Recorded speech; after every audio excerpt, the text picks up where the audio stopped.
Falar de pandemia, Caleb, existe uma ascensão de casos aqui em Balneário Camboriú e também na cidade de Camboriú. Por exemplo, casos de coronavírus. Ontem, 53 novos casos. Nós já tivemos situações de 4 casos, de 5, 7, 8 por aí, nos boletins divulgados pela Prefeitura de Balneário Camboriú. Camboriú, 11 casos, Itajaí 23. Está aumentando. Na contrapartida, tem vezes que eu não entendo, né? O estado de Santa Catarina, quer dizer, algumas regiões, e aqui em Balneário Camboriú nós estávamos no grave. Caímos para alto, estamos no amarelo. Que estranho, né? Exatamente. No que se baseia? É na utilização dos leitos de UTI? Dr. Martoni Moura e Silva, médico infectologista, ao vivo no Bote a Boca no Trombone. Bom dia, doutor. Bom dia, Caleb. Bom dia, ouvintes.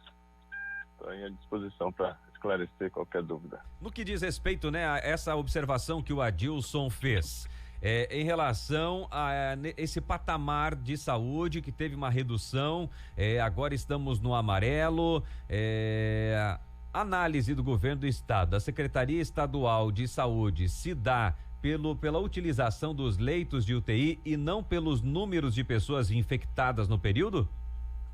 Sim, a dinâmica no combate ao coronavírus se dá através da ocupação de leitos, que é onde tem um risco de morte do paciente, né? Um paciente mais grave. Então, à medida que esse número de casos graves cai e o nível de ocupação é baixo, ou seja, tem leitos suficientes para poder a gente colocar mais pacientes lá dentro, esse nível tende a afrouxar um pouco, entendeu?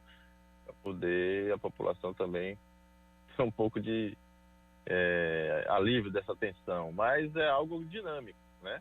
Logo em seguida isso pode vir a ter que apertar de novo, né? Aumentar o nível de segurança do contágio e a população ficar mais restrita. O importante é que a população tenha consciência de que a gente tem que manter nossas medidas básicas, né? E deixar com que o afrouxamento das atividades seja feito pelos órgãos reguladores daí do governo.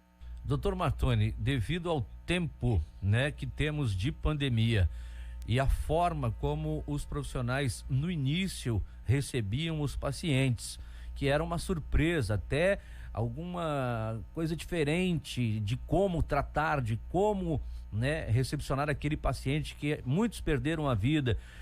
Com o passar do tempo, esta diminuição de leitos, de pessoas que precisam de leitos, é justamente pelo atendimento que o profissional médico, ele achou alternativas de tratar melhor desta doença, que é perigosa, mas que o profissional já está melhor preparado hoje? Bom dia, Dilson. É perfeita a sua colocação. Acho que essa reflexão é a que eu tenho. A gente, no início da pandemia, a gente não sabia o que estava acontecendo, não sabia exatamente como tratar, né? Muitos usaram de tudo, né? E vários medicamentos ao mesmo tempo. Hoje em dia, a gente tem uma certa segurança no tratamento do paciente grave, né? Uma certa experiência, né? Uma expertise muito maior, e isso traz mais confiança na cura. E também tem outro fator que é a mudança da orientação. Antes era dizer, fica em casa e só sai se ficar grave com falta de ar, né? E depois a gente passou a perder um pouco mais o medo, ir atrás do paciente, né? Buscar o paciente nas medidas, nos sintomas precoces, na fase precoce da doença, porque a doença também foi estudada, foi vista que tem a fase infecciosa, a fase inflamatória. Então, é algo que a gente construiu, né, ao longo desse tempo, e vale ressaltar que a gente já tem um bom tempo aí no dia a dia desse coronavírus, né? Então, foi se aperfeiçoando, né, os tratamentos e as formas de lidar com essa doença. Uma vez a mudança de patamar na área da saúde aqui na nossa região, estaríamos então dentro das qualificações para retorno das aulas presenciais. Logicamente que isso vai depender de decisão do colegiado de educação da ANFRE, vai depender da decisão dos prefeitos e até mesmo de uma questão judicial. Mas hoje, dentro da realidade que vive Balneário Camboriú e também a região, estaríamos nós seguros para um eventual retorno presencial da educação infantil, doutor Martoni? Qual a sua visão como médico infectologista?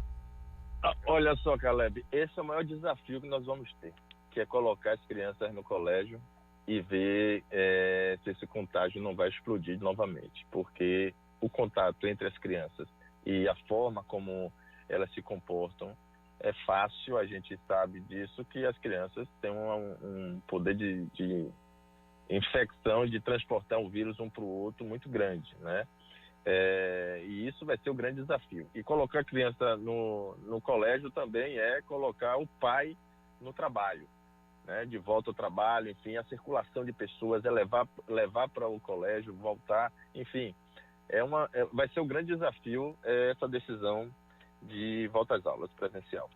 Doutor Martoni, né, bem colocado pelo Caleb e pelo senhor, e imagino, e tem algum pai, mãe que fica se perguntando, tá, mas só um pouquinho, as crianças não podem estar dentro da sala de aula, mas as crianças estão na rua, as crianças estão na praia, as crianças estão soltando pipa, jogando bola, estão todas aglomeradas.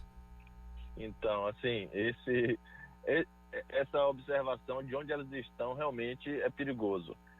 Eu tenho 2 filhos e, infelizmente, o meu começou a andar dentro de um apartamento e lá ele está.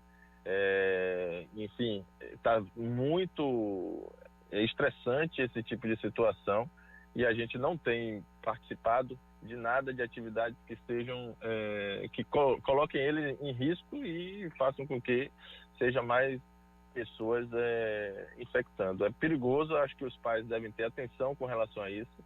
É uma situação delicada, porque as crianças estão realmente tendo um problema diferente, né? Tendo que ficar em casa, enclausurados, e muitos estão relaxando, levando à praia, levando a alguma recreação que pode expor maior. Então, é uma situação que a gente tem que ter consciência do risco que a gente está correndo. Doutor Martoni, nós estamos vendo alguns países e cidades da Europa que estão tomando algumas medidas restritivas já em horários e até mesmo paralisações de determinadas atividades por causa do avanço da pandemia, uma segunda onda que nós estamos acompanhando, seja na Espanha, na Itália, na França também algumas medidas sendo tomadas. O senhor acredita que isso pode acontecer no nosso país? Esse é o grande risco, né? Já tem alguns alertas aí em outras regiões, né, do nosso país, onde pode estar tendo esse risco da segunda onda e que ela tem sido relatada como até pior. Então a gente tem que ter atenção, né, e torcer que o país se una com relação à vacina, porque aí sim a gente vai ter a segurança. Fora isso, ficamos nessas especulações e nesse cotidiano de aflição. Mais uma vez, muito obrigado, doutor Martoni Moura Silva, médico infectologista. Obrigado por sua participação conosco aqui na Rádio Menina, no Bote a Boca no Trombone. Bom dia de trabalho ao senhor. Bom dia para vocês e um abraço.